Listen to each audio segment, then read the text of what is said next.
Hello, everyone, and welcome back to another episode of the Courageous Curiosity Podcast. I am Superintendent Ben Mainka here with the Novi Community School District, and today we get an opportunity to have something new that we're going to learn about, and probably most of you have no idea what happens behind the scenes and what makes a school district really run. So we talk a lot about some of the unsung heroes in any school district, and I think we could talk about bus drivers, we could talk about secretaries, we could talk about people who are really making the magic happen behind the scenes so that the stuff that's in front of you happens flawlessly. But one of the groups that we rarely really unpack a little bit and talk about is our maintenance department. And so we have two members of that team here today that we're going to learn from. We're going to talk about some cool things that they've recently done. So I'm super excited. So glad to have both of you here. I'm going to let you introduce yourselves and kind of give your elevator pitch. I'll start by introducing Mike, and then Mike, you can introduce Jason. But Mike is our director of maintenance and operations. He's been with the district a long time and incredible guy. So tell the people that are watching a little bit about yourself and kind of how long you've been with the district and what you do here. Thank you. As you said, I'm Mike Dragoo, Director of Maintenance and Operations. I've been here for 27 years, started in 1999. Just getting started. Yep. When I joined the team, I was the heating and cooling and temperature control technician. Became the director in 2011. So first 12 years was HVAC, and the last 15 have been the director, and have the pleasure of working with a great team. That's awesome. We do have an incredible team led by you. And curious, when you started 27 years ago, the director at that time, if they had a director, because I don't know what the structure was, had that person come up through the ranks, so to speak? Like, had they been, when you started as an HVAC technician, had they been there doing that before? His name was Jeff Satson. He was a terrific guy, and he did come up through the ranks. He came up through the custodial side. Okay. And I don't believe it was for Novi Schools. It was for a different district, and then he transferred into Novi Schools. Okay. Yeah. It's great to have your longevity and just history. I know so often somebody will say, where did that come from? Or how did that get here? And you're the first call usually. So it's great. It's great to have you, Mike. Thanks for being on the show. Jason Greaves, also a part of our team. So awesome to have you on the show as well. Tell us a little bit about what you do and, your history with the district. Yeah, so my name is Jason Greaves. I am the maintenance lead technician and construction liaison. I've been with Novi for just under 5 years. I came from another school district as a auditorium tech, and thankful that Mike and Novi gave me a chance to come into the maintenance field and show a different side of my talents. I've kind of started out as just a general tech coming in, doing a little bit of everything, and then as the years progressed, they've kind of changed positions and changed titles to oversee a lot of the different projects and bond projects and construction stuff, and just kind of help wherever is needed in the district. So obviously a very non-traditional path. Most people don't come out of auditorium technicians and then move into, like a maintenance role, especially one that you're in right now. But in the 4 years that I've been here, I have observed you kind of also not just growing your skills, but I think there's kind of just a general aptitude or willingness to try new things and jump into things. Has that served you well over your career? Because it seems like you just kind of, whatever the issue is, you're like, oh, I'll try and figure it out. Yeah, and that's pretty much what it's been. It's always been try something new.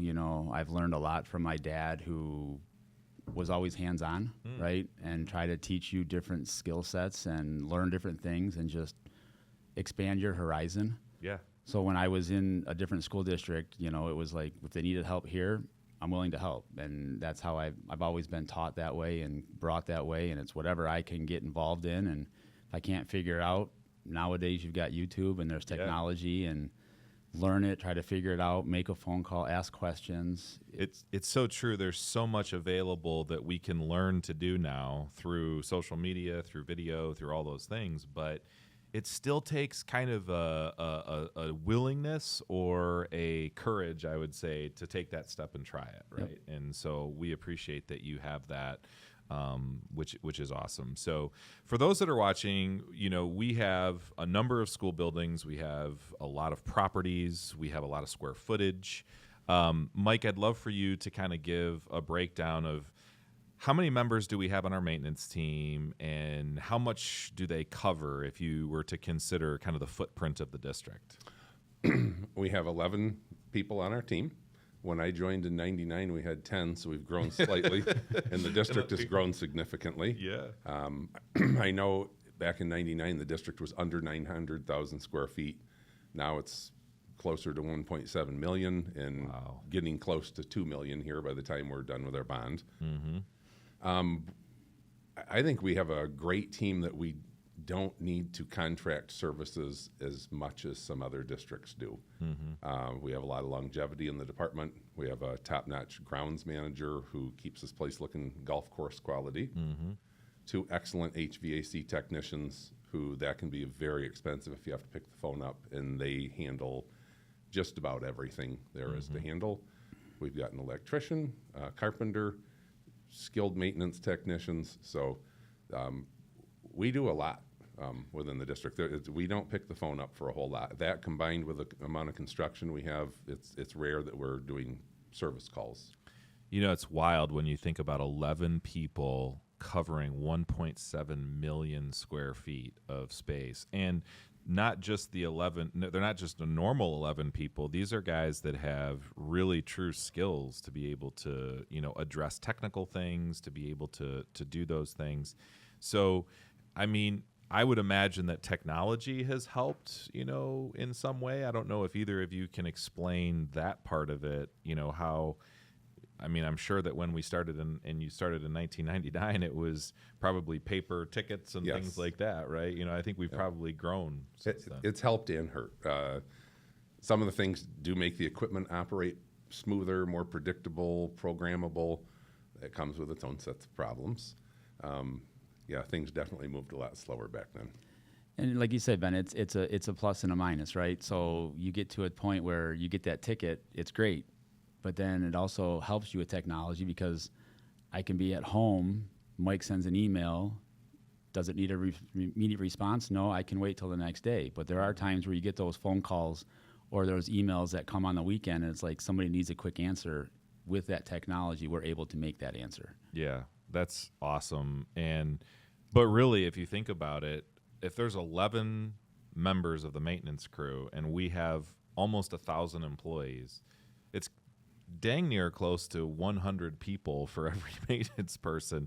And so if everyone in the district has the ability to write a ticket in the ticketing system, right, then that's just going to be that many more things. So I guess the positive is people have an efficient way of helping us know what needs to be fixed, but you guys are just working miracles being able to do all of those things. So Jason, you're a construction liaison. That's kind of a newer title in the last few years. I know that's something that you've kind of grown into. We're very, very appreciative of our community supporting all the bonds and the infrastructure money that they've done to be able to help our district stay top of the line with our equipment. And I want to talk about that in a second, but also just from the district lens, we obviously are hiring contractors. We have Chrisman Construction now on board, and we have all these things. But your job really is to help connect them to the district. So describe that experience and why that's so critical. So the big benefit to that with this position is allowing the district to have that, as a big project grows, have that more connected relationship like it was back in the day where you knew your contractors, you knew your subs, you knew different people. Or when there's a project going on in the buildings, administration knows that I've made contact with them. Hey, on this date, we're going to have this contract going on or these groups coming into the space. It helps facilitate as construction liaison / you're going to kind of make it like an owner's rep, right? Being somebody in-house that is foot in the doors every day, knows the spaces, knows where things are at. So when a contractor calls or Chrisman calls and goes, hey, where is this at or where is that at? if I don't have the answers, I know who to connect to or who to call to get that answer. You know. Yeah, and there's so much more as the newer technology comes into play that they have to integrate with, right? So you might be building a new building, but it has to work with all of the new things. And so, Mike, I guess just an opportunity to share how far advanced are we technologically, and when it comes to our bonds, we know that we have the capacity to upgrade equipment maybe ahead of time. But, there's obviously a lot of complexity there with the technology, and I think that probably the HVAC systems alone from when you started have changed pretty tremendously. Yeah, we had pneumatic controls when I started, so it was air pressure controls, which is kind of ancient these days. Now I can get on my cell phone or any device. I could be anywhere in the world. I have connectivity and schedule things, reset programs, change settings, parameters. We have top-notch equipment, and we don't run it till failure either. We run it to predictable end of life, and then a little bit more because we maintain it so well. We can squeeze a few extra years out of it, and we have great systems. Love the stay ahead of the curve, and that obviously helps when we do facility studies and things like that. We know that we're not going to be running things into the ground.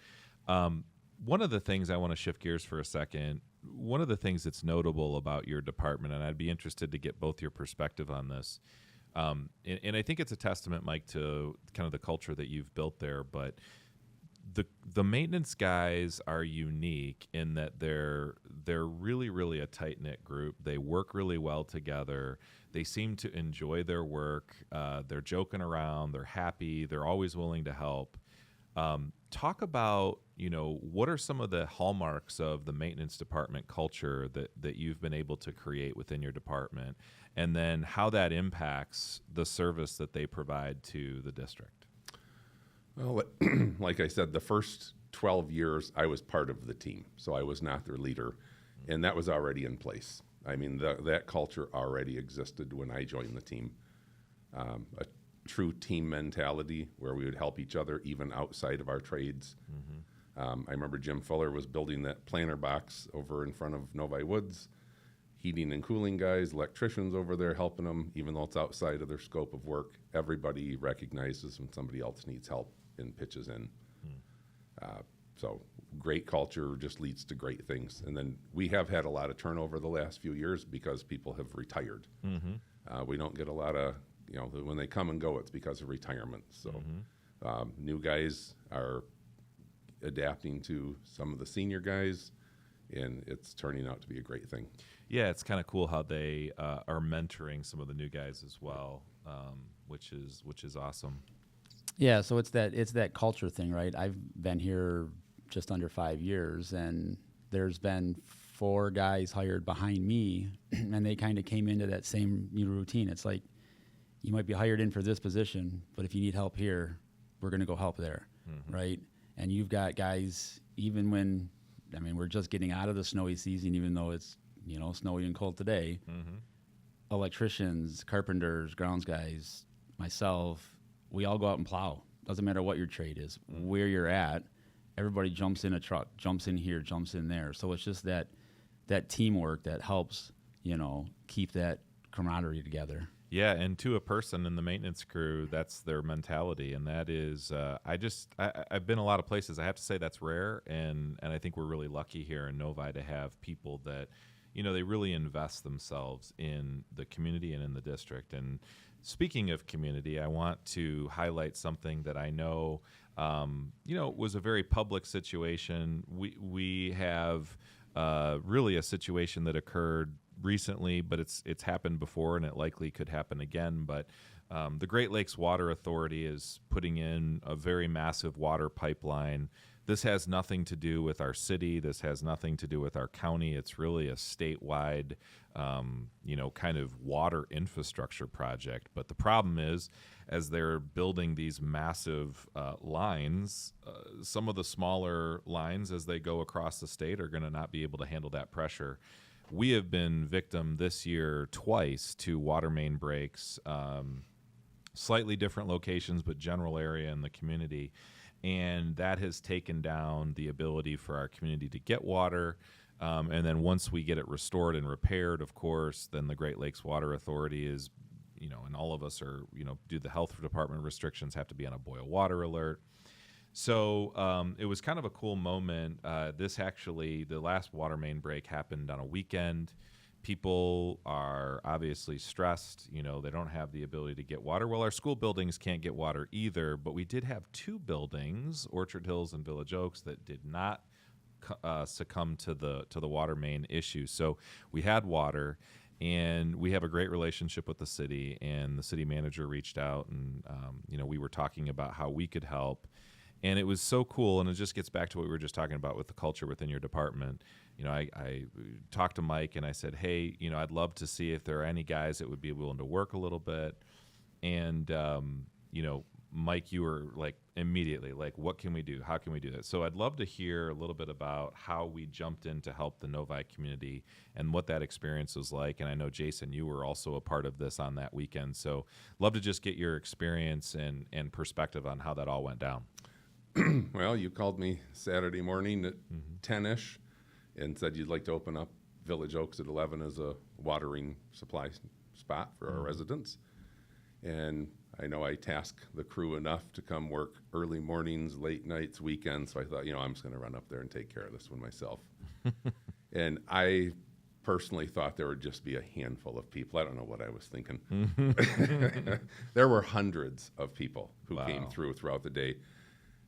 I know we initially said we were going to stay open till 4 o'clock, but that was with the assumption, rumor had it the water was going to be restored by 3 o'clock. Mm-hmm. Well, when that didn't happen, then we heard 5 o'clock. So the people didn't slow down, and they were so grateful when they came through.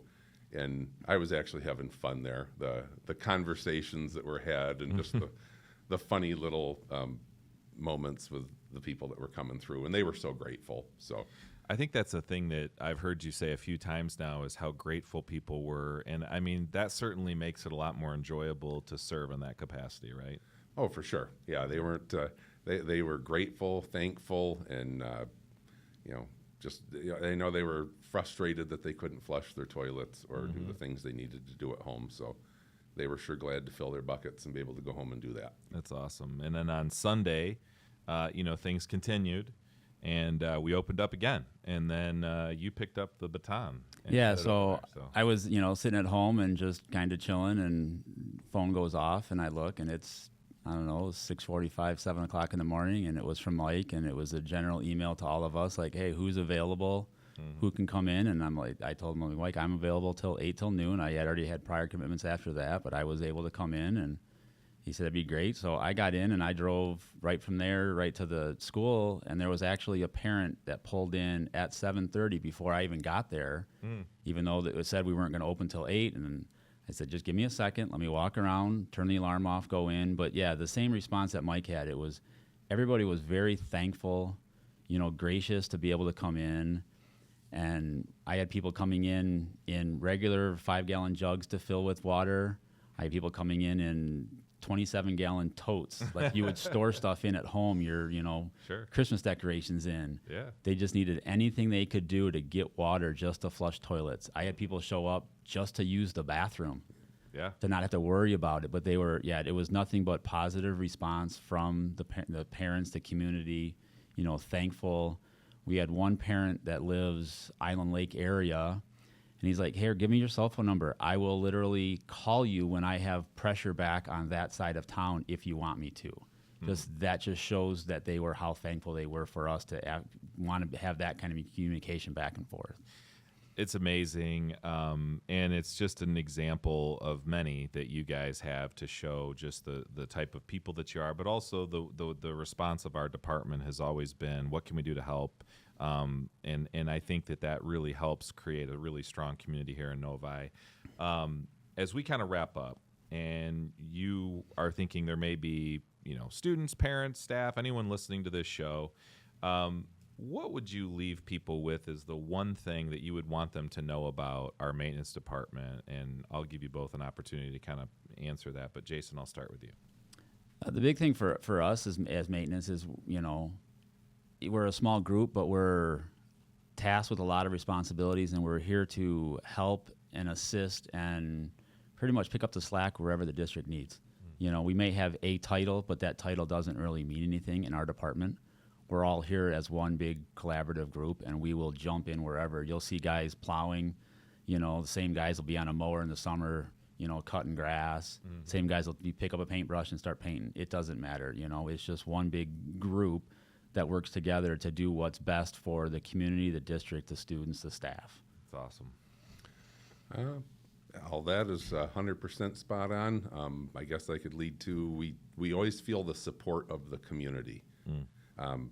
The fact that we are allowed to buy trucks, tools, keep our equipment current, updated, you know, that comes from the community support when they're at the voting booth. We also feel the support from cabinet and administration and all the people that we work with here.